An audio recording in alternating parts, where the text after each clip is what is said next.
Coaches, my name's Rick Stewart. I've been a speaker for Glazier for about 10 years, and they do a great job. And I've been flying over the country doing all their clinics, and I love doing it. I've also been a high school coach in California. Been a high school coach for about 30 years, been a head coach for 16. And because I was in the Marine Corps in 85 to 89, it was natural that Glazier asked me to talk about, the things that the Marine Corps offers. The Marine Corps has these tools and these trainings that are readily free available to the high school coach to help us, make our athletes better fathers, sons, and husbands.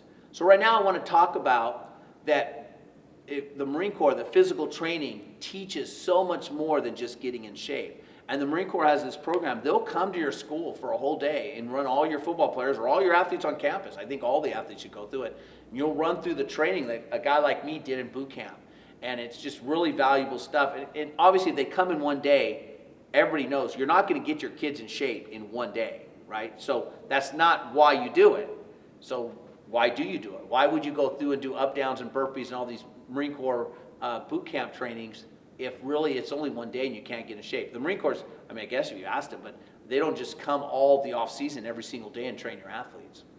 So there's that saying, iron sharpens iron. It's the reason why I really believe in having weight training at 6:30 in the morning. I think when you take a group of individuals through an adverse, tough situation, like boot camp, like Hell Week in August, the death of a family member, anytime you go through a tough situation, the people that go through that situation with you, you always come out stronger and more cohesive.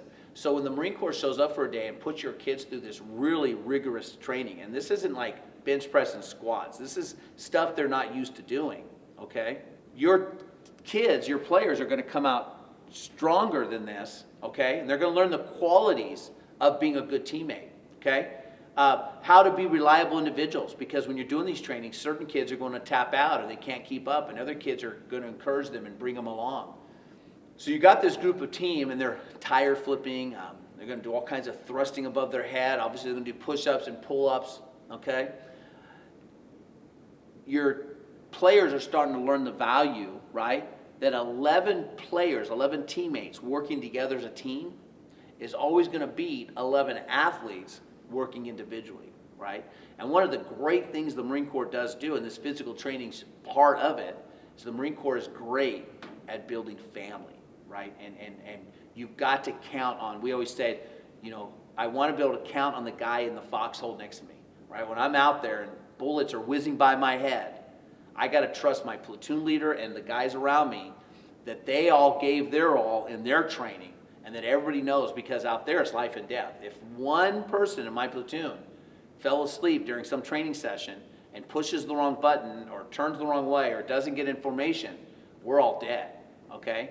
This is in life and death of football, but the training, the analogy is that all it takes is one guy to miss his block, for one guy not to get on huddle, for one guy to skip reps in the weight room, and then you're only as good as your weakest chain. The chain is only as good as its weakest link.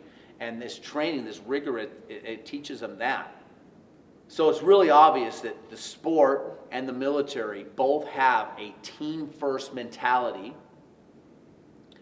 And I know when I was in the Marine Corps, it became really apparent, like I talked about the foxhole and guys depending on me, that was, of course, life and death. I was part of something so much bigger than myself, right? I'm representing my country. Are you kidding me? The Stars and Stripes. And with the football team, getting the kids to understand they represent something bigger than themselves. Not only represent the football team, but their school and their community and all the alumni and the people before them. And those analogies totally cross over. So you get the Marines in there for the day, and yeah, they're barking, they're doing that. But I'll tell you what, during the training, the Marine Corps stops and gives life lessons and the character lessons, and there's 14 traits they go through. And so the kids start getting it and going through this physical adversity. And you know what, bottom line is it's really cool for your kids to say, hey, coach, I got trained by Marines. Because everybody knows the Marine Corps, and they're the baddest, right? They're the best. That's why I joined. That's why I didn't join the other services, is I knew the Marine. I wanted to be part of the best, so I was going to join the Marine Corps.